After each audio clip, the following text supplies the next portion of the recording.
Hired to clean a billionaire's mansion, Kiana Evans never expected to cross paths with its reclusive owner. But when fate thrusts her into Ethan Lancaster's world, secrets unravel, hearts collide, and a love neither saw coming begins to take shape. Can they overcome the odds? Before we get into the story, comment below where in the world you are watching from today. The morning sun streamed through the windows of the small apartment as Kiana Evans hurriedly gulped down her coffee. At 30 years old, she had mastered the art of getting ready in record time. Her dark hair was pulled back in a simple ponytail, and her face was free of makeup, except for a touch of mascara. "Mom, did you take your medicine?" Kiana called out, grabbing her worn backpack from the kitchen chair. "Yes, dear," replied Maria Evans from her bedroom. "Don't worry about me. You just focus on your new job today." Kiana poked her head into her mother's room. Maria was propped up in bed, surrounded by the medical equipment that had become a permanent fixture in their lives. The cancer treatments had left her weak, but her smile remained as bright as ever. "I made you breakfast. It's in the microwave. And I left your pain pills by your water," Kiana said, checking her watch. "You're always taking care of everyone," Maria said softly. "But who takes care of you?" Kiana smiled. "I'm fine, Mom, really. This new cleaning job pays double what I was making at the hotel. If everything goes well, we might even be able to get you that new treatment Dr. Mendez mentioned." Before Maria could respond, the front door burst open, and Kiana's younger brother, Tyler, rushed in. At 22, he was a ball of energy despite working night shifts at the local factory. "Sis, you're still here. Thought you'd be gone already," he said, tossing his backpack on the sofa. "Just leaving. Did you get any sleep at all?" Tyler shrugged. "A couple hours. Don't worry, I'll be here with Mom today." Kiana grabbed her keys. "There's leftover lasagna in the fridge. And don't forget, Mom's meds at noon, check her blood pressure, and no visitors because of her immune system," Tyler recited. "Got it, just like yesterday and the day before. Now go, or you'll be late." With one last glance at her family, Kiana headed out. The bus ride across town took 45 minutes, giving her time to study the information she'd been given about her new workplace, Lancaster Estate, one of the most luxurious mansions in the exclusive Hillcrest neighborhood. The employment agency had been very clear. She was only responsible for cleaning, not interacting with the owner. Mr. Lancaster valued his privacy, and all staff were expected to be practically invisible. As the bus approached the wealthier part of town, Kiana's stomach tightened with nervousness. The houses grew larger, the gardens more manicured, until finally she stood before an imposing iron gate with a large L worked into the design. After identifying herself through the intercom, the gates swung open, revealing a long driveway, leading to what looked more like a palace than a home. The mansion was 3 stories of gleaming white stone and glass, surrounded by perfectly landscaped gardens. Mrs. Hoffman, the stern-faced housekeeper who had interviewed her, was waiting. At the entrance, "So you're on time." "Good," she said, her expression unchanged. "Follow me for the tour and instructions." As they walked through the massive house, Kiana tried not to gawk at the luxury surrounding her. Marble floors, crystal chandeliers, artwork. That probably cost more than she would earn in a lifetime. "The East Wing is completely off-limits," Mrs. Hoffman explained, pointing to a corridor blocked by elegant double doors. "That's Mr. Lancaster's private quarters. You'll clean the main areas, guest rooms, and staff quarters only." "What about Mr. Lancaster's office or other rooms he uses?" Kiana asked. Mrs. Hoffman's thin lips pressed together. "Mr. Lancaster rarely leaves his wing. When he does, it's usually when the house is empty. You won't run into him." There was something in the housekeeper's tone that sparked Kiana's curiosity. "Is he not well?" For a moment, Mrs. Hoffman's professional mask slipped. "Mr. Lancaster had an accident 2 years ago. He prefers his privacy, that's all you need to know." The tour continued with detailed instructions about which products to use on which surfaces, which rooms to prioritize, and the schedule for laundry and deep cleaning. By the time they finished, Kiana's head was spinning with information. "Any questions?" Mrs. Hoffman asked. "Just one," Kiana replied. "How many people work here? The house is huge." There's me, the gardener who comes twice a week, the chef who prepares meals and leaves, and Mr. Lancaster's nurse, she listed. And now you. We used to have more staff, but Mr. Lancaster prefers fewer people around these days. Kiana nodded, though she found it strange that such a massive house had so few people maintaining it. You can start with the main living room. Cleaning supplies are in this closet. I'll check your work before you leave today. Left alone, Kiana got to work. The house was immaculate already, making her wonder if her job was more for show than necessity. Still, she cleaned meticulously, aware that in a place like this, even a speck of dust would be noticeable. Hours passed as she worked her way through the ground floor. The house was eerily quiet, with only the occasional sound of Mrs. Hoffman's heels clicking on the marble floors as she passed by to check on Kiana's progress. Just after lunch, while Kiana was polishing a massive mirror in the hallway, she heard raised voices coming from somewhere in the house. Curiosity got the better of her, and she followed the sound to a partially open door near the forbidden east wing. "I don't care what you have to do, just find someone," a male voice shouted, deep and commanding despite its obvious frustration. "Mr. Lancaster, it's not that simple," replied a frazzled female voice. "Your nurse called in sick, and the agency can't send a replacement until tomorrow at the earliest. So I'm supposed to just sit in my own filth until tomorrow. Fantastic." Kiana stepped back, not wanting to be caught eavesdropping, but her cleaning cart bumped against the wall with a telltale clatter. The voices inside went silent. "Who's there?" demanded the male voice. Before Kiana could retreat, Mrs. Hoffman appeared. From around the corner, her face flushed with stress. Seeing Kiana, she sighed. "It's just the new cleaning girl, Mr. Lancaster," she called through the door. There was a pause. "Send her in." Mrs. Hoffman looked at Kiana, her expression a mixture of apology and warning. "Mr. Lancaster is having a difficult day. Just be professional." Swallowing hard, Kiana entered what turned out to be a luxurious study. Sitting behind a massive desk was a man who could only be Ethan Lancaster. Even seated, it was clear he was tall. His dark hair was slightly too long, as if he hadn't bothered with a haircut in months. His face was strikingly handsome, with sharp cheekbones and a strong jaw covered in stubble that was just short of becoming a beard. But it was his eyes that caught Kiana's attention, deep blue and filled with a mixture of anger and something that looked like shame. She immediately noticed the wheelchair positioned beside the desk, understanding dawning on her. "So you're the new cleaning girl," he said, his tone dismissive as his eyes swept over her. Kiana straightened her shoulders. "Kiana Evans. I'm here to clean your house, not to be called girl." She regretted the words as soon as they left her mouth. This was her first day, and she was already talking back to her employer. But to her surprise, a flicker of something, respect perhaps, crossed Ethan's face before his scowl returned. "Well, Kiana Evans, it seems you've walked into a situation. My nurse has abandoned me, and Mrs. Hoffman here can't handle certain aspects of my care." Mrs. Hoffman looked mortified. "Mr. Lancaster, I'm sure we can find a solution that doesn't involve the cleaning staff." "Why not?" he challenged, a bitter edge to his voice. "I need someone to help me bathe and change. I can't do it myself, as you well know." He turned his gaze back to Kiana. "So are you willing to earn some extra money today, or are you too disgusted by the thought of touching a cripple?" The harshness of his words hung in the air. Kiana saw the pain behind his anger, the vulnerability he was trying to hide behind. Cruelty. "I'm not disgusted," she said calmly. "I helped care for my grandmother before she passed, but I don't know your routine or needs."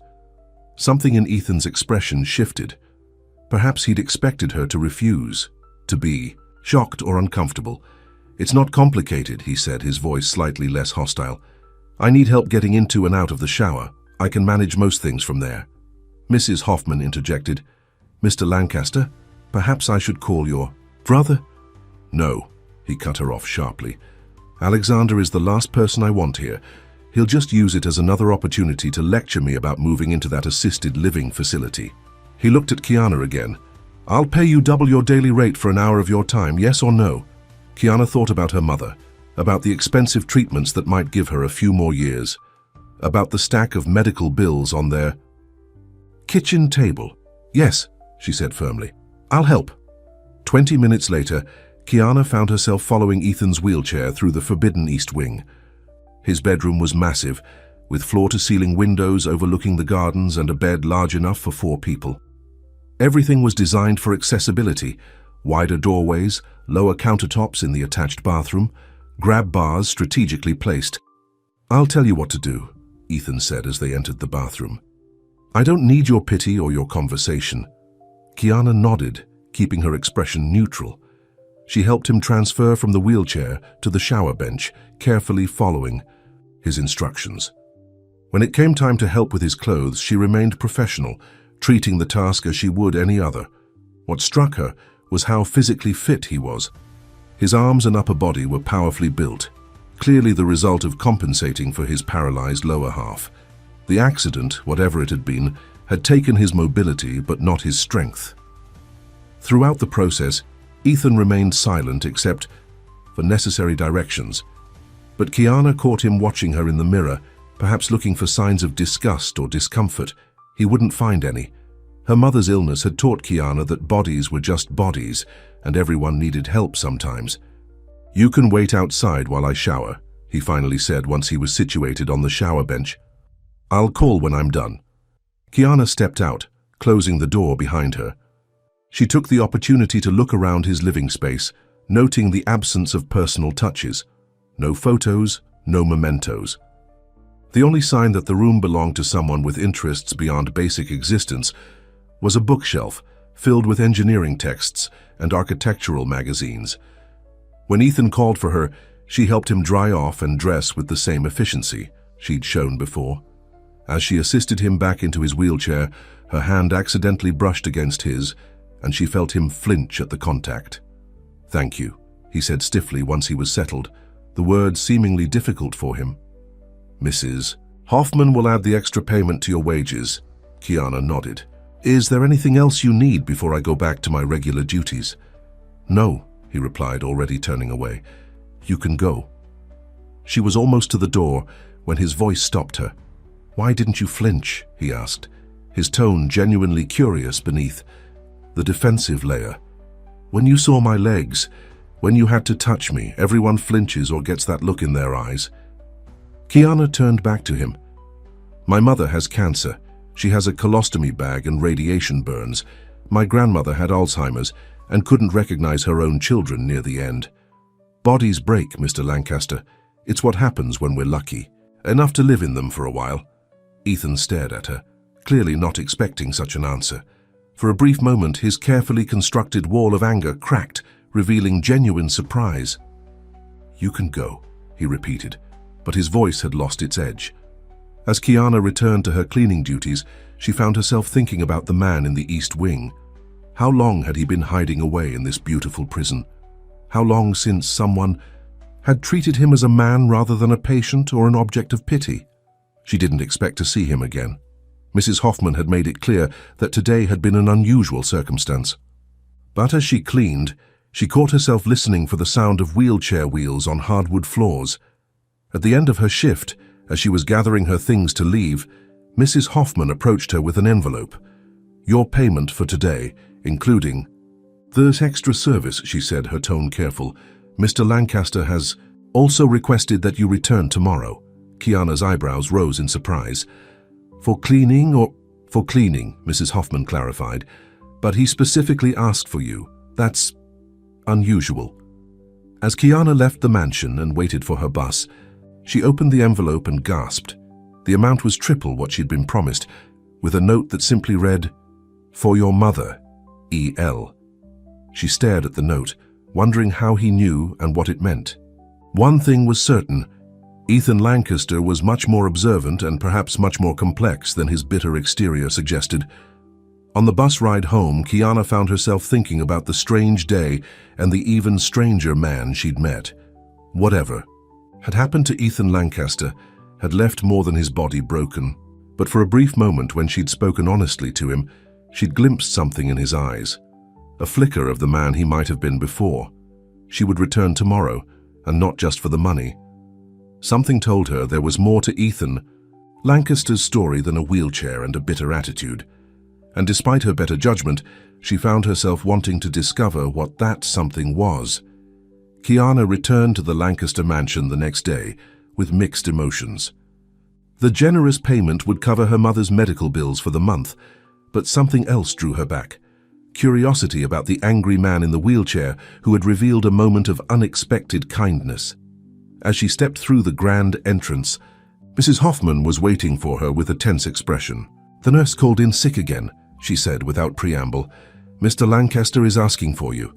Kiana set down her bag. "For the same reason as yesterday?" Mrs. Hoffman nodded, lowering her voice. "I should warn you, he's in a particularly difficult mood today. His brother visited this morning." "I'll manage," Kiana said, heading toward the east wing. The housekeeper's worried expression suggested this wasn't going to be easy. She knocked on Ethan's bedroom door and heard a gruff, "Come in." When she entered, she immediately felt the tension in the air. Ethan was by the window in his wheelchair, staring out at the gardens with rigid shoulders. "Mrs. Hoffman said you needed assistance," Kiana said, keeping her tone professional. Ethan didn't turn around. "My dear brother Alexander paid me a visit, brought some papers for me to sign. Apparently I'm not capable of managing my own affairs anymore." The bitterness in his voice was raw. Kiana remained quiet, sensing he wasn't finished. "He brought brochures for that fancy assisted living facility again. Says it would be better for everyone if I stopped being so stubborn." Ethan finally turned his wheelchair to face her. "Tell me, Kiana Evans, do I look like I belong in a nursing home?" Despite his obvious anger, Kiana saw the vulnerability beneath it. She studied him carefully before answering. "You look like a man who's built himself a very comfortable prison," she said honestly. His eyes widened slightly, not expecting such directness. "Excuse me?" "This house," she gestured around them. "It's beautiful, but when was the last time you left it? When was the last time you spoke to someone who wasn't paid to be here?" A muscle twitched in his jaw. "I didn't ask for your analysis of my life." "No, you asked if you belong in a nursing home," she replied calmly. "You don't, but you don't belong locked away in here either." For a moment, she thought she'd pushed too far. His expression darkened, and she braced herself for him to fire her on the spot. Instead, he let out a short, humorless laugh. "You've got guts, I'll give you that. Most people just nod and agree with whatever they think I want to hear." "I'm not most people," Kiana said. "Now, do you need help with your shower, or should I go back to dusting your expensive furniture?" The tension in the room eased slightly, as Ethan shook his head, almost amused by her forthrightness. "The shower, please. Then maybe you can tell me more about how I've imprisoned myself while you clean my cell." Their routine was smoother today. Kiana already knew the steps, and Ethan seemed less defensive about needing her help.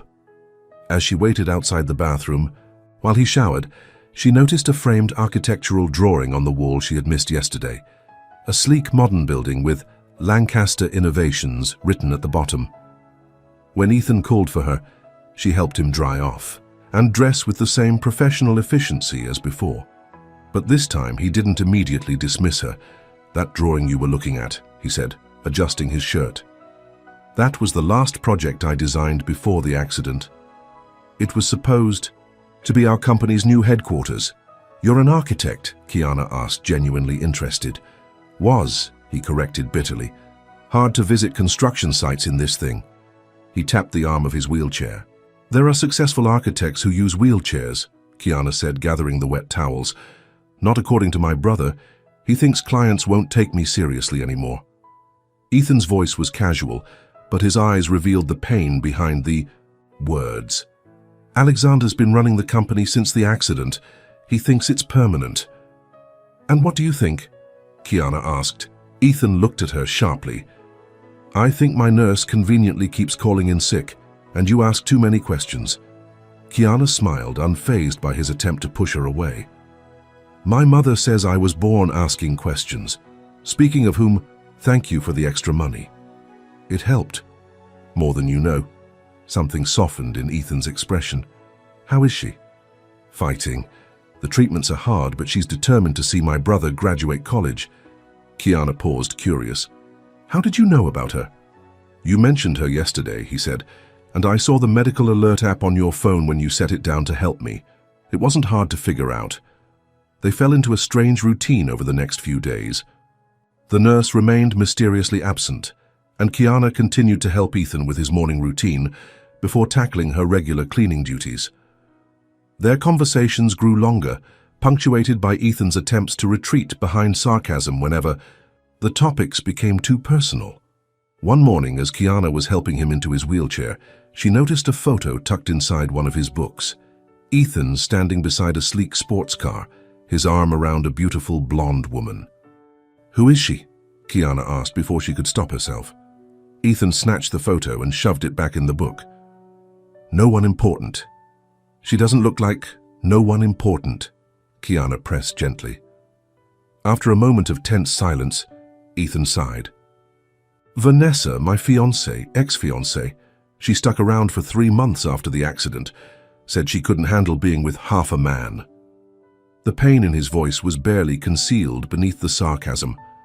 "She sounds like a whole idiot," Kiana said firmly. Ethan looked up surprised, then let out a genuine laugh, the first Kiana had heard from him. The sound transformed his face, making him appear younger, more like the man in the photograph. "Whole idiot," he repeated, still smiling. "I've never heard it put quite that way." "Well, it's true," Kiana said, continuing with her work. "The accident didn't make you half a man. It just revealed she was half a partner." Ethan studied her with newfound interest. "You're not what I expected, Kiana Evans." "What did you expect?" she asked, gathering her cleaning supplies. "Someone who would clean my floors and pity the crippled rich man," he said bluntly. "Not someone who would call my ex an idiot and me a prisoner in my own home." "Honesty doesn't cost extra," Kiana replied with a smile. "Now I have 3 bathrooms to clean before lunch." Later that day, as Kiana was polishing the grand piano in the living room, she heard the sound of wheels on hardwood. Ethan appeared. In the doorway, a laptop balanced on his legs. "I have a design problem," he said without preamble. "I could use a fresh perspective." Kiana raised an eyebrow. "I don't know anything about architecture." "Exactly," Ethan said, rolling into the room. "You're not trained to see things the way I do. Sometimes that's valuable." He set up his laptop on the coffee table, revealing detailed plans for a building. For the next hour, he explained the project to her, a community center with accessibility features built into its very core, not added as an afterthought. "It's beautiful," Kiana said honestly, studying the graceful lines and thoughtful details. "Is this for Lancaster Innovations?" A shadow crossed Ethan's face. "No, it's just something I've been working on. Alexander doesn't know." "Why not?" "It's brilliant." "Because he'd see it as a waste of time," Ethan said, his voice hardening. "He thinks my design days are over. Then he's as much of an idiot as your ex," Kiana said matter-of-factly. Again, that surprised laugh escaped Ethan. "You really don't hold back, do you?" "Not when I see talent being wasted because of other people's limitations." She pointed to a detail in the design. "What's this? Space for?" They continued discussing the project until Mrs. Hoffman appeared, looking startled to find them working together. She cleared her throat. "Mr. Lancaster, your brother is here to see you." The easy atmosphere between Kiana and Ethan instantly evaporated. He quickly closed his laptop, his face closing off as well. "Tell him I'm busy," he said tersely. "He says it's important. Something about the Jenkins contract." Ethan's jaw tightened. "Fine. Send him to my study." As he prepared to leave, he glanced at Kiana. "Thank you for your input. It was helpful." Curious about the brother who caused such tension, Kiana made sure her cleaning duties took her near Ethan's study. The door was partially open, allowing voices to carry. "You've been missing board meetings for months," came a smooth, authoritative voice. "The investors are getting nervous." "The investors? Or you, Alexander?" Ethan replied coldly. Kiana caught a glimpse of Alexander Lancaster through the gap in the door. Tall and impeccably dressed with the same dark hair as Ethan, but none of his brother's warmth. "Both," Alexander said. "Look, Ethan, no one expects you to return to your former role, but at least make an appearance occasionally to show you're still involved." "Involved?" Ethan's voice rose. "You've been systematically pushing me out of every decision. That Jenkins design was mine, and you've completely reworked it without even consulting me. Because your original design wasn't practical anymore," Alexander said with exaggerated patience. You have to accept that things change. Your condition? My condition doesn't affect my mind, Ethan snapped, or my ability to design buildings. There was a heavy pause before Alexander spoke again, his voice softer but somehow more dangerous. The board is considering a vote next month on your continued role as chief architect. The silence that followed was deafening. When Ethan finally spoke, his voice was tight with controlled fury. Get out! Ethan, be reasonable. Get out of my house. Kiana quickly moved away as the study door swung open fully. Alexander stormed out, not even noticing her as he passed. She waited a moment before approaching the study, finding Ethan staring out the window, his hands gripping the arms of his wheelchair so tightly his knuckles were white. Are you okay? She asked quietly. He didn't turn around. How much did you hear? Enough, she admitted. Your brother doesn't seem very supportive. Ethan laughed bitterly. Alexander has been waiting for years to take control of the company. My accident was the perfect opportunity. What will you do? He finally turned to face her, his expression resolute. Fight back, but I'll need to leave this house to do it. The determination in his voice made Kiana smile. About time. I haven't been in public since the accident, he admitted, a flicker of uncertainty crossing his face. People stare. They whisper. Let them, Kiana said simply. You can't control what others do, only how you respond to it. Ethan studied her as if seeing something new. Would you come with me to the office? I could use someone in my corner. The request surprised her. I'm just your cleaning lady, Mr. Lancaster. No, he said firmly. You're much more than that. You're the only person who's been honest with me in 2 years. Before Kiana could respond, her phone rang Tyler's ringtone. She excused herself to answer it, instantly alarmed by her brother's panicked voice. Kiana, you need to come home now, Mom collapsed. We're at Memorial Hospital. Her world tilted. I'm on my way. When she returned to the study, Ethan immediately noticed her distress. What's wrong? My mother, Kiana said, already gathering her. She's in the hospital, I have to go. I'll drive you, Ethan said without hesitation. Kiana blinked in surprise. You don't have to. I know I don't have to, he cut her off. I want to. My car has hand controls, let me help you for a change. 20 minutes later, Kiana found herself in the passenger seat of a sleek, modified SUV, the first time Ethan had driven anywhere in months, according to Mrs. Hoffman's shocked expression as they left. At the hospital, Ethan insisted on coming inside with her. As they made their way through the corridors, Kiana noticed how people's gazes lingered on Ethan in his wheelchair. Some looked away quickly when he caught them staring. Others wore expressions of pity that made his jaw clench, but Ethan kept his focus forward, refusing to be diminished by their reactions. When they reached the waiting room, Tyler stood up, his expression a mixture of relief at seeing his sister and confusion at her companion. How is she? Kiana asked immediately. Stable now, Tyler said. Her blood pressure dropped really low. They're running tests. Kiana introduced Ethan, who insisted on staying until they received news about Maria's condition. As they waited, Kiana saw a new side of him. Patient, supportive, and unexpectedly good at distracting Tyler with questions about his engineering studies. When the doctor finally appeared with news that Maria needed additional treatments, expensive ones, Kiana felt her heart sink.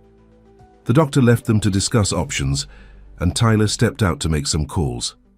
I can't afford this, Kiana whispered, the weight of reality crushing down on her. Even with the extra money from the job. Ethan was quiet for a long moment before speaking. Let me help. Kiana's head snapped up. No, I can't accept that. Why not? He challenged. You've helped me more in 1 week than anyone has in 2 years. That's different. It's my job. Telling me I've built myself a prison wasn't in your job description, he pointed out. Neither was giving me the courage to leave my house today. Their eyes locked, an unspoken understanding passing between them. This isn't charity, Kiana, Ethan said softly. It's friendship. The word hung between them, simple yet profound. In the sterile hospital waiting room, something shifted in their relationship. No longer employer and employee, but two people facing different battles, finding unexpected strength in each other. Okay, Kiana finally agreed. But I'll pay you back somehow. Ethan smiled. You already have. That evening, as Kiana sat by her mother's hospital bed, she thought about the strange turn her life had taken. What had begun as a simple cleaning job had become something neither she nor Ethan could have anticipated. Across town, Ethan Lancaster sat in his study, looking at the architectural plans on his computer screen with renewed purpose. For the first time in 2 years, he felt something he had thought was lost forever: hope. And it had come from the most unexpected source, a cleaning woman who saw beyond his wheelchair to the man still fighting to break free. 2 weeks had passed since Maria Evans' hospitalization. Thanks to Ethan's financial assistance, she was receiving the advanced treatments Dr. Mendez had recommended. Kiana had tried to refuse, but Ethan had been insistent, arranging everything directly with the hospital to prevent her from declining his help. "Consider it an advance on your salary," he had said when she protested. "Besides, I have more money than I know what to do with." Their relationship had changed dramatically. Though Kiana still cleaned the mansion, her duties now included helping Ethan prepare for his increasingly frequent trips to the Lancaster Innovations offices. The regular nurse had mysteriously been reassigned to another client, and Mrs. Hoffman no longer questioned Kiana's presence in the East Wing. On a sunny Tuesday morning, Kiana arrived at the mansion to find Ethan already dressed and waiting in the kitchen, his laptop open on the table. "You're up early," she remarked, setting down her bag. "Board meeting today," he replied, his expression determined. "Alexander thinks he's going to push through that vote to remove me as chief architect. He's in for a surprise." Kiana smiled, pouring herself a cup of coffee. "What's your plan?" "I'm presenting the community center design, with a few modifications based on your suggestions, actually." He turned the laptop so she could see the screen. "See how I adjusted the entry plaza?" Kiana leaned closer, their shoulders almost touching. As he explained the changes, she was increasingly aware of these small moments of closeness, the brush of his hand against hers when she handed him documents, the way his eyes lingered on her face when he thought she wasn't looking. "It's perfect," she said, genuinely impressed by the elegant design. "They'd be fools to ignore your talent." Ethan's confidence faltered slightly. "Alexander can be very persuasive, and the board hasn't seen me in months. They might think I'm not capable anymore." "Then show them they're wrong," Kiana said, firmly. "You're still the same brilliant architect you always were. The only difference is you sit down more often now." Ethan laughed, the sound becoming more natural the more time they spent together. "You have a gift for simplifying things." "Speaking of simplifying," Kiana said, checking her watch, "we should leave soon if you want to be early for that meeting, too." Her surprise, Ethan reached out and took her hand. "Come with me." "To the board meeting?" "I don't belong there, Ethan." "Neither do I, according to Alexander," he said with a wry smile. "But I want you there. You've become my good luck charm." The hesitation in his voice suggested he'd been about to say something else. Kiana felt her heartbeat quicken. "What about my cleaning duties?" she asked, trying to maintain some professional distance, even as her resolve weakened. "Mrs. Hoffman can manage for one day," Ethan insisted. "Please, Kiana," how could she refuse when he looked at her that way? "All right, but I'm not dressed for a corporate meeting." Ethan's eyes traveled over her simple uniform. "We can fix that. Consider it part of your job today." An hour later, Kiana found herself in a high-end boutique, watching in disbelief as Ethan instructed the saleswoman to bring outfit after outfit for her to try on. "This is too much," she protested, as he dismissed another dress for being not quite right. "It's necessary," he replied, his eyes lighting up as the saleswoman returned with a sleek navy blue dress. "That one. Try that one." In the fitting room, Kiana stared at her reflection, hardly recognizing herself. The dress was simple but elegant, making her look professional and confident. When she emerged, Ethan's expression made her blush. "Perfect," he said softly. By the time they arrived at Lancaster Innovations headquarters, a gleaming tower of glass and steel in the heart of downtown, Kiana felt like she was living someone else's life. Employees stared as Ethan wheeled himself through the lobby, whispers following in their wake. It was clear that his appearance was causing a stir. "Mr. Lancaster." A young woman hurried toward them, her expression a mixture of surprise and delight. "We didn't know you were coming in today." "Hello, Jessica," Ethan replied warmly. "I decided it was time to check in personally. Is the board assembled?" "Yes, sir, your brother is just beginning the meeting." Jessica glanced curiously at Kiana. "This is Kiana Evans, my assistant," Ethan said, the lie coming easily. "She'll be joining us." As they rode the elevator to the top floor, Kiana whispered, "Your assistant?" "It was easier than explaining you're the woman who helps me shower and has been giving me the courage to reclaim my life," he whispered back with a mischievous smile. The boardroom fell silent as Ethan wheeled himself in, Kiana a step behind. Alexander Lancaster stopped mid-sentence, his expression shifting from shock to barely concealed annoyance. "Ethan," he said, recovering quickly, "this is unexpected. We weren't aware you'd be joining us." "Clearly," Ethan replied dryly, positioning his wheelchair at the empty space at the head of the table. "Please don't let me interrupt. You were saying something about my continued role as chief architect?" The tension in the room was palpable. Alexander's smile didn't reach his eyes. "We were discussing the company's direction moving forward. Given your situation, we thought it might be time to consider a leadership change in the design department." "My situation hasn't affected my ability to design," Ethan said firmly. "In fact, I've been working on something new." He pulled out a flash drive and handed it to Jessica.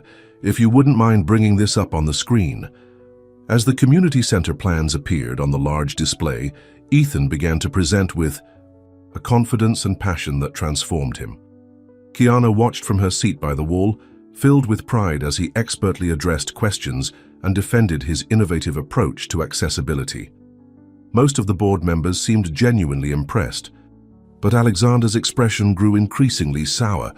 When Ethan finished, Alexander cleared his throat. "It's a nice concept. Rather, but hardly practical for our commercial clients. They want profit-maximizing designs, not charity projects, sir." "This isn't charity," Ethan countered. "It's innovation. Universal design principles benefit everyone, not just people with disabilities. And it opens up new markets for Lancaster innovations." "The board needs to consider what's best for the company," Alexander insisted. "And frankly, your limited mobility makes site visits and client meetings problematic." "That's why I have an assistant now," Ethan replied smoothly, gesturing to Kiana. "Problem solved." Alexander's gaze turned to Kiana, cold and calculating.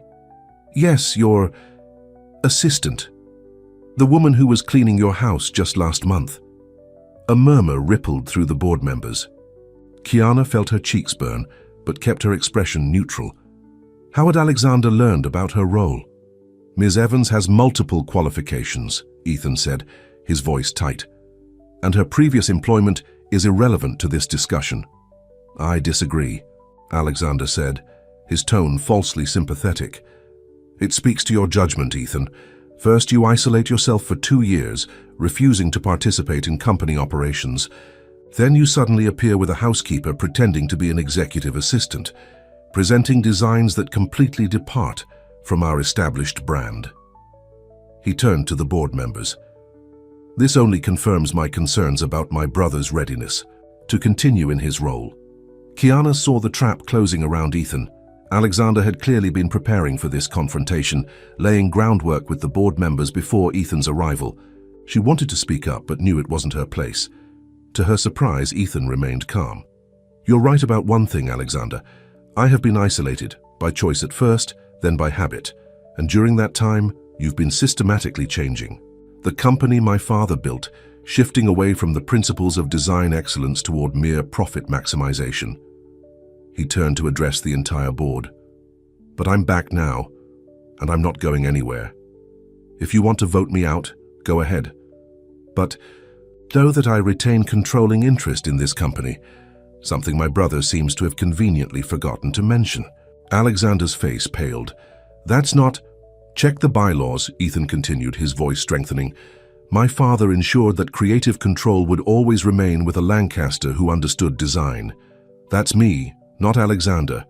I've allowed My brother considerable freedom during my absence, but that ends today. The room fell silent as the board members exchanged glances. It was clear that Alexander had misled them about Ethan's position in the company. An older board member finally spoke up. I think we should table this discussion for now. Ethan, it's good to have you back. Perhaps you and Alexander can work out your differences privately before we proceed. The meeting adjourned shortly after, with Alexander storming out without another word to his brother. As the room cleared, Ethan let out a long breath, the confidence he'd displayed giving way to exhaustion. Are you okay? Kiana asked softly, moving to his side. Better than I've been in years, he replied with a tired smile. Thank you for being here. I didn't do anything, she protested. You did everything, he said, his eyes meeting hers. I wouldn't have had the courage to come back if it weren't for you. As they prepared to leave, Jessica appeared at the door. Mr. Lancaster, there are several employees who'd like to say hello. They've missed you. What followed was a procession of designers, architects and other staff members coming to welcome Ethan back. Kiana stepped aside, watching as he reconnected with his team, the easy rapport suggesting he had been a well-liked leader before his accident. It was nearly evening when they finally left the building. In the car, Ethan was quieter than usual, lost in thought. You're a natural leader, Kiana said, breaking the silence. They all respect you so much. I abandoned them, Ethan replied, regret heavy in his voice.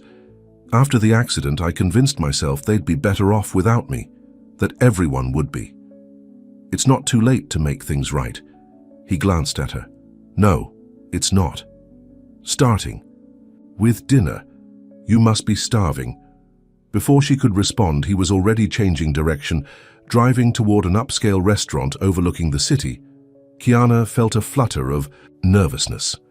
This was feeling less like a work relationship and more like something else entirely. The restaurant staff greeted Ethan by name, suggesting he had once been a regular. They were led to a table with a spectacular view of the sunset over the city skyline. After they ordered, Ethan raised his glass in a toast. To new beginnings, he said, his eyes never leaving hers. To new beginnings, she echoed, trying to ignore the way her pulse quickened under his gaze. As they ate, their conversation flowed easily, touching on everything from Kiana's dreams of going back to school to Ethan's ideas for reshaping his company. For those few hours, the differences in their backgrounds and circumstances seemed to fade away. Why did you really ask me to come with you today? Kiana asked as they finished dessert. Ethan was quiet for a moment. Because when I'm with you, I forget about the wheelchair. I forget about the accident.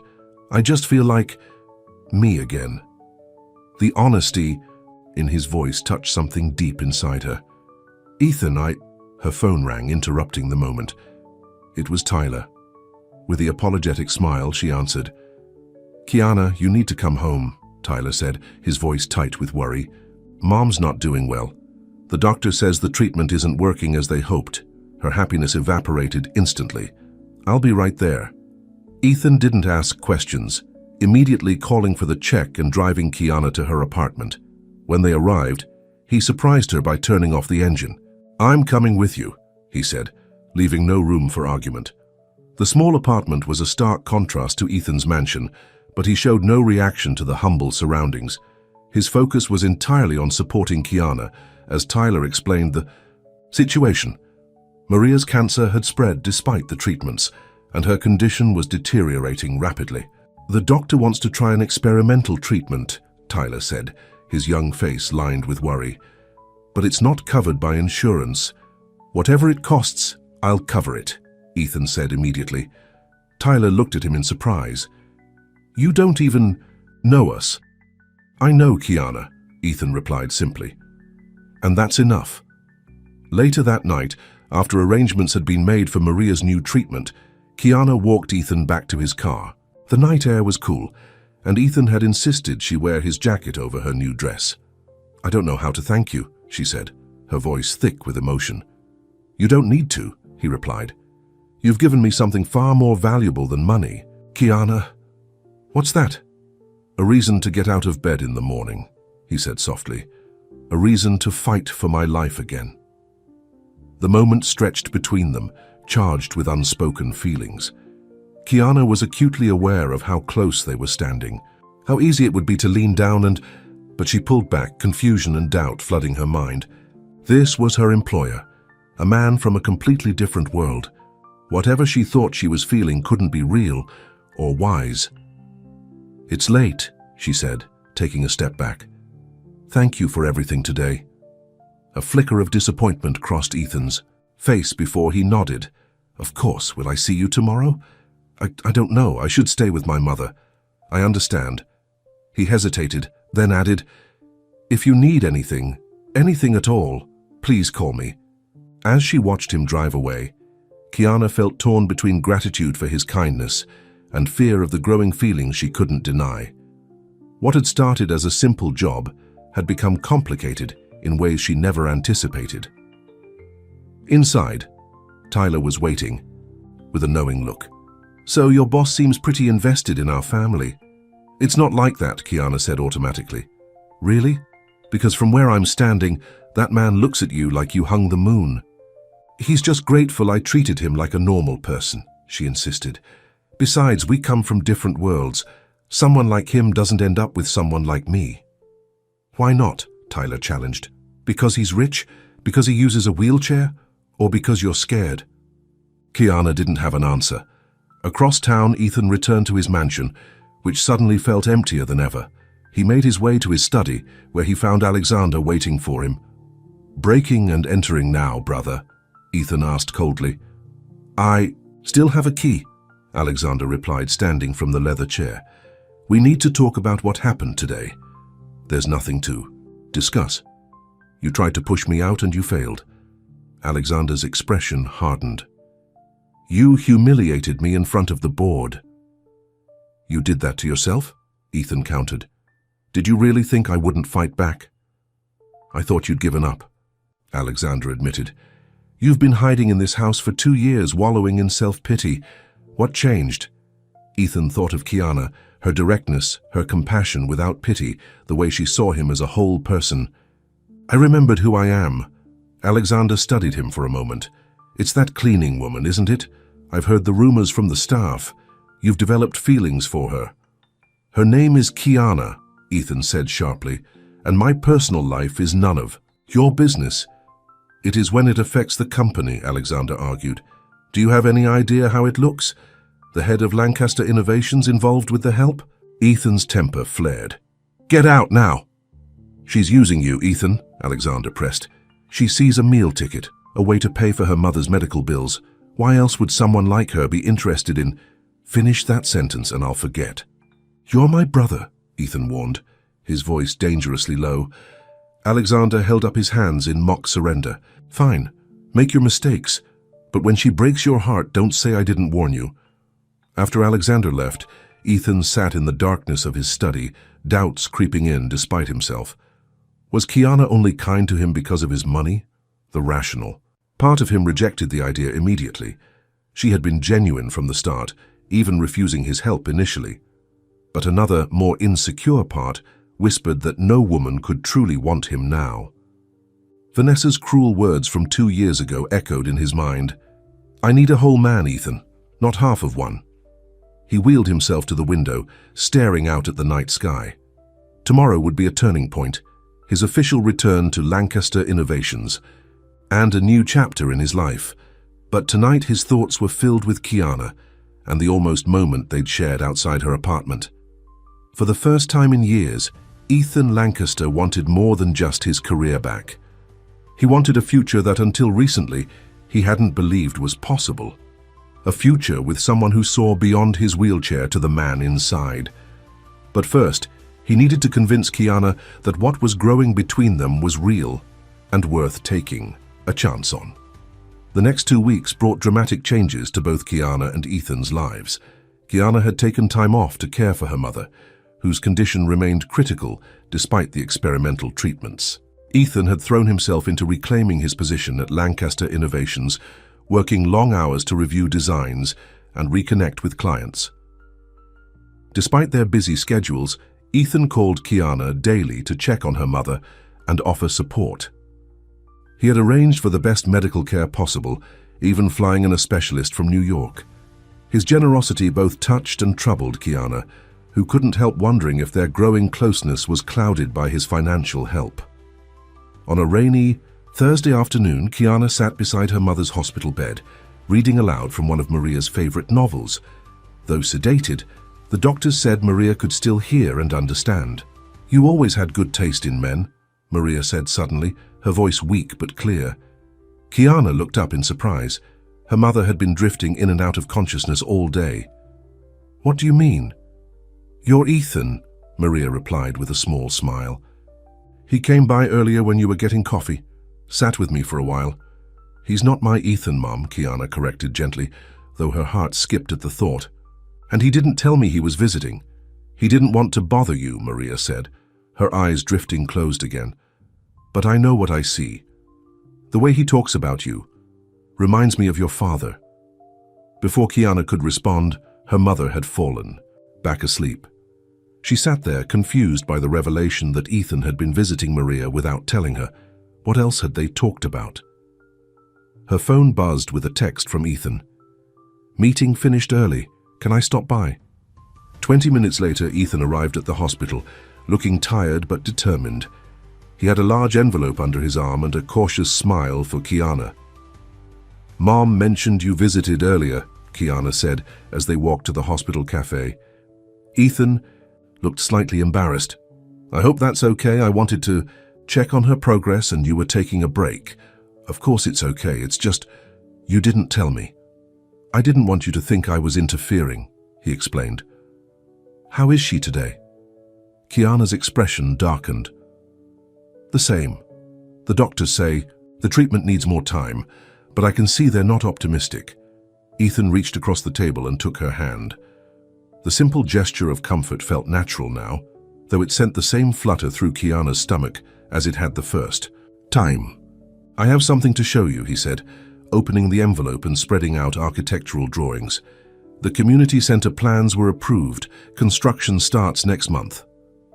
"Ethan, that's wonderful," Kiana exclaimed, genuinely happy for him. "Alexander didn't get in the way." "He tried," Ethan admitted. "But the board was impressed by the design and—" He hesitated. "I've dedicated the building to your mother." Kiana stared at him in shock. "What?" He turned the page to show her the building's name. "The Maria Evans Community Center for Accessibility and Arts." "Why would you do that?" she whispered, tears filling her eyes. "Because without you and your family, I wouldn't have found my way back," Ethan said simply. "Your mother raised an extraordinary daughter who taught me to see beyond my limitations." It seemed fitting. Kiana was speechless, overwhelmed by the gesture. Before she could find words to respond, her phone rang. Tyler calling from their mother's room. "Kiana, you need to come back," he said, his voice breaking. "The doctor says, they say it won't be much longer." The next hours passed in a blur, full of grief and medical terms. Maria Evans' body was shutting down, the cancer finally winning its battle despite all the interventions. Ethan stayed with Kiana and Tyler, a quiet but steady presence as they said their goodbyes. In the early hours of the morning, Maria passed peacefully with her children holding her hands. Kiana's world collapsed around her, the loss of her mother, leaving her hollow despite having prepared for this moment for months. Through the fog of grief, Ethan remained a constant support, handling funeral arrangements, ensuring Kiana and Tyler had everything they needed, and giving them space to mourn. The day of the funeral was bright and sunny, a contrast to the somber occasion. The small church was filled beyond capacity, not with expensive flowers or elaborate displays, but with people. Friends, neighbors, former patients Maria had cared for as a nurse before her illness. Kiana stood beside Tyler, greeting mourners with mechanical politeness, barely registering their condolences until a familiar voice broke through her numbness. "She would have hated all this fuss," said an elegant older woman, taking Kiana's hands in her own. "But she would have loved seeing how many lives she touched." Kiana blinked in confusion, not recognizing the woman. "I'm sorry, how did you know my mother?" The woman smiled gently. "I didn't. But my son has told me so much about her, and about you, that I feel like I did." She squeezed Kiana's hands. "I'm Eleanor Lancaster, Ethan's mother." Before Kiana could process this, another person approached, Alexander Lancaster, looking uncomfortable but respectful in a dark suit. "Miss Evans," he said formally, "my condolences for your loss." Kiana nodded stiffly, remembering his accusations about her using Ethan for money. Eleanor placed a restraining hand on her elder son's arm. "Alexander came to pay his respects," she said, her tone leaving no room for argument. "As did I. Your mother raised a remarkable daughter." After they moved on, Kiana sought out Ethan, who was speaking quietly with Tyler near the church entrance. "Your mother and brother are here," she said, still surprised by their presence. Ethan nodded. "Mom insisted on coming. She wanted to meet you properly, though I wish it had been under different circumstances. And Alexander." "He's trying," Ethan said with a slight shrug. "Mom can be very persuasive when she wants to be." The days following, the funeral passed in a haze of paperwork and decisions. Kiana and Tyler had to deal with their mother's modest estate and the apartment they could no longer afford without her pension. Ethan offered solutions for everything. Tyler could move into campus housing with a scholarship Ethan arranged, and Kiana could stay in the guest house on his property until she decided what was next. "I can't accept that," Kiana said when he made the offer. They were sitting in her half-packed apartment, surrounded by boxes of memories. "You've done too much already." "It's just a practical solution," Ethan insisted. "The guest house sits empty and you need somewhere to stay." "People will talk," she said, voicing one of her many concerns. "Let them," he replied with a shrug. "Since when do you care what people think?" "Since it might affect your reputation," Kiana admitted. "Your brother already thinks I'm using you for your money." Ethan's expression hardened. "Alexander doesn't get a vote in my life anymore. Neither does anyone else." He took her hand. "Kiana, I'm not offering because I feel sorry for you or because I want something in return. I'm offering because I care about you." The sincerity in his voice broke through her defenses. Exhausted from grief and worry, she finally accepted. The Lancaster Estate guest house turned out to be larger than the apartment where Kiana had grown up. Situated at the edge of the property, it offered privacy while still being close to the main house. Ethan had arranged for her things to be moved, and Mrs. Hoffman had stocked the kitchen and placed fresh flowers in every room. "It's too much," Kiana said as Ethan showed her around. "It's not enough," he replied softly. That evening, sitting on the guest house porch watching the sunset, Kiana felt a strange mixture of grief and gratitude. She had lost her mother, but somehow found a support system she never expected. "Penny, for your thoughts," Ethan said, wheeling himself onto the porch with 2 glasses of wine. "Just thinking about how unpredictable life is," she replied, accepting a glass. "A few months ago, I was worried about making rent. Now I'm living in a guest house on a millionaire's estate." "Billionaire, actually," Ethan corrected with a self-deprecating smile. "Not that it matters." "It matters to some people," Kiana said, thinking of Alexander. Ethan studied her face. "But not to you. That's what makes you different, Kiana. You saw me, not my money or my wheelchair, just me." The air between them seemed to thicken with unspoken emotions. Kiana took a sip of wine to steady herself. "I should get back to work soon," she said, changing the subject. "I can't stay here indefinitely." "Actually, I wanted to talk to you about that," Ethan said. "Lancaster Innovations needs a community outreach coordinator for the new center. Someone who understands people, who can connect with the community and ensure the center truly serves their needs." Kiana raised an eyebrow. "And you think that's me?" "I know it's you," he said with conviction. "You have a natural ability to see what others need. And you understand the importance of dignity and independence, not just accessibility." "I don't have the qualifications for a corporate position like that," she protested. "You have exactly the qualifications that matter," Ethan insisted. "Everything else you can learn, and—" He hesitated. "It would mean we could still see each other every day." There it was, the truth behind the job offer. Kiana's heart raced, but doubt still nagged at her. "Ethan, You don't have to answer now," he said quickly. "Just think about it." The next few weeks fell into a strange new pattern. Kiana settled into the guest house, Tyler moved into campus housing, and Ethan divided his time between the mansion and his office downtown. They saw each other almost daily, sharing meals and conversations that grew increasingly personal, yet both carefully avoided addressing the growing tension between them. Then came the night of the Lancaster Innovations annual gala, a lavish charity event that Ethan had insisted Kiana attend as his guest. He had sent a designer to the guest house with a selection of evening gowns, none of which Kiana felt comfortable wearing. "I don't belong at an event like this," she told Ethan when he called to check if everything was ready. "These people are your business associates and friends.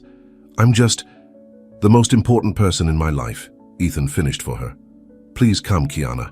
I need you there." How could she refuse when he put it that way?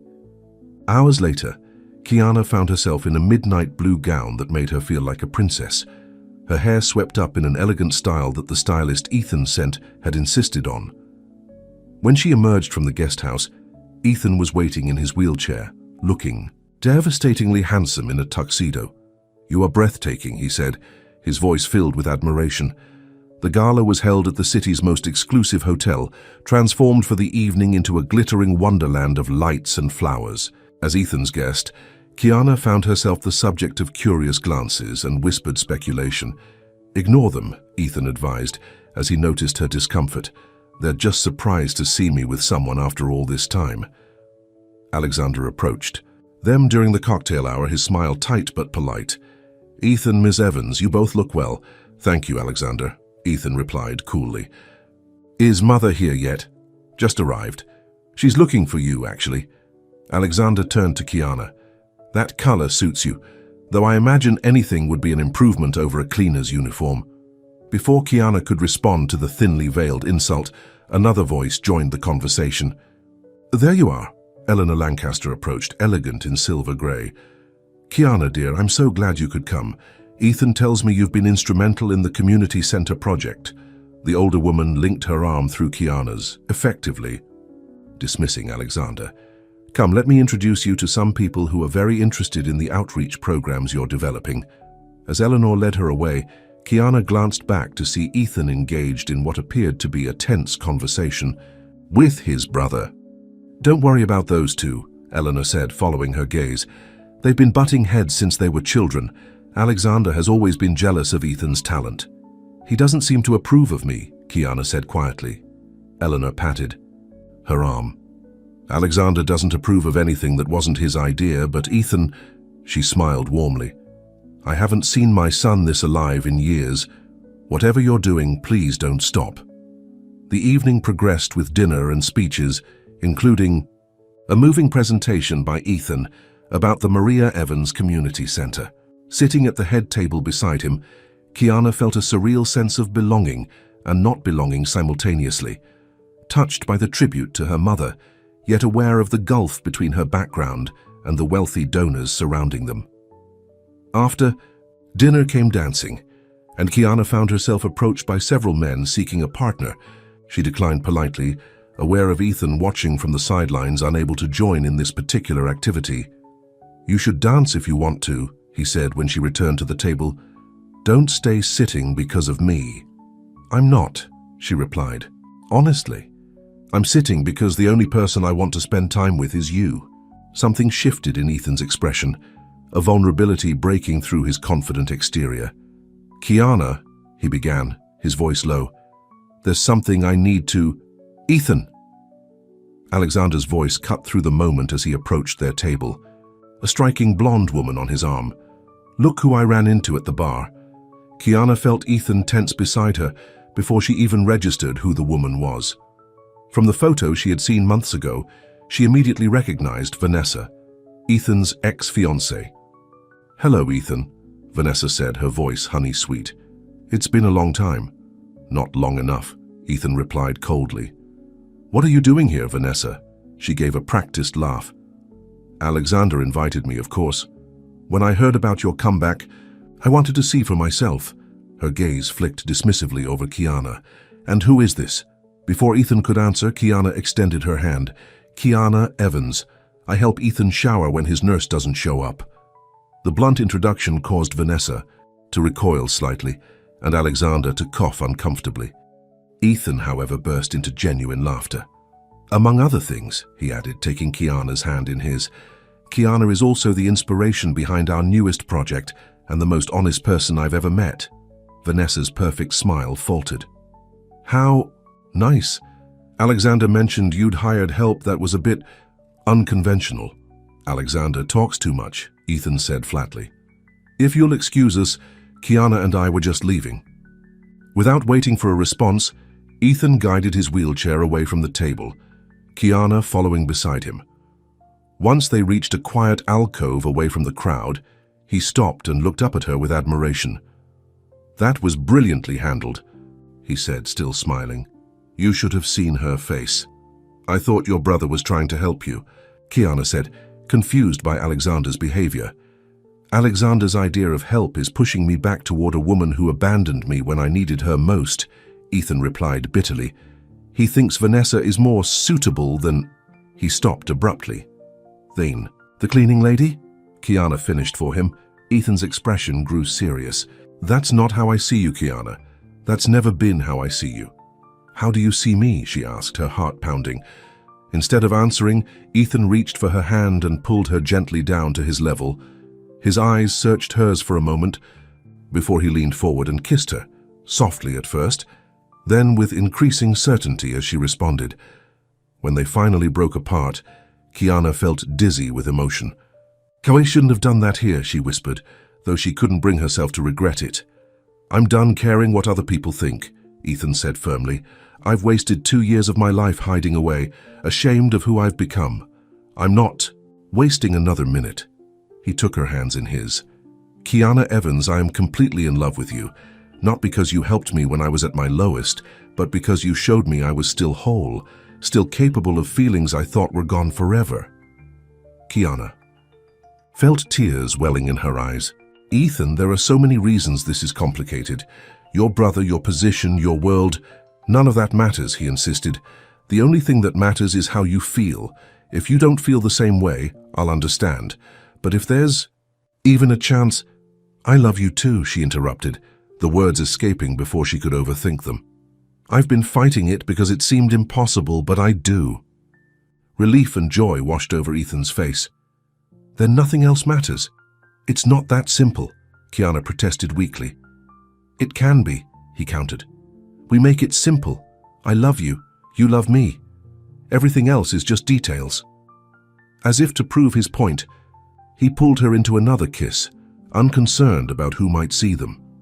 Later that night, after they had left the gala and returned to the estate, they sat on the guest house porch talking until dawn about their fears, their hopes, and the unexpected journey that had brought them together. What happens now? Kiana asked as the first rays of sunlight appeared on the horizon. Whatever we want, Ethan replied, taking her hand. We can figure it out together. People will talk, she said, echoing her earlier concern. Let them, Ethan said with a smile. Maybe they'll learn something about seeing beyond the surface. 6 months later, the Maria Evans Community Center opened its doors to the public. Ethan and Kiana stood together at the ribbon-cutting ceremony, his wheelchair positioned beside her as they welcomed the first visitors. Alexander attended with their mother, his attitude toward Kiana having gradually shifted from disdain to grudging. Respect as he witnessed her genuine commitment to the center's mission and to his brother's happiness. My mother would have loved this, Kiana whispered to Ethan, as they watched children exploring the art studios designed to accommodate all abilities. She does love it, Ethan replied, squeezing her hand, just from a different perspective now. As the day drew to a close, Ethan led Kiana to a private corner of the building's rooftop garden, a special feature he had designed specifically with this moment in mind. I have something to ask you, he said, reaching into his pocket and producing a small velvet box. Something I've been thinking about since the first day you told me I had built myself a prison and needed to break free. Kiana's heart raced as he opened the box to reveal a simple but elegant diamond ring. You've shown me that limitations only exist if we accept them, Ethan continued. You've taught me that true love sees beyond the surface to the person within. Kiana Evans, will you marry me? Tears filled her eyes as she nodded, unable to speak through her emotion. As Ethan slipped the ring onto her finger, she finally found her voice. "Yes," she said, leaning down to kiss him. 1,000 times, yes. From his wheelchair, Ethan Lancaster looked up at the woman who had given him back his life, his hope, and his future. The accident had taken his ability to walk, but it had ultimately led him to something far more precious, a love that saw beyond his wheelchair to the man he truly was. And Kiana, who had once entered his home as a cleaning woman, just trying to make ends meet, had found not only financial security but something she never expected, a partner who valued her honesty, her strength, and her heart. Together, they had proven that true love doesn't see limitations or social boundaries. It simply sees the person beyond the surface, the end,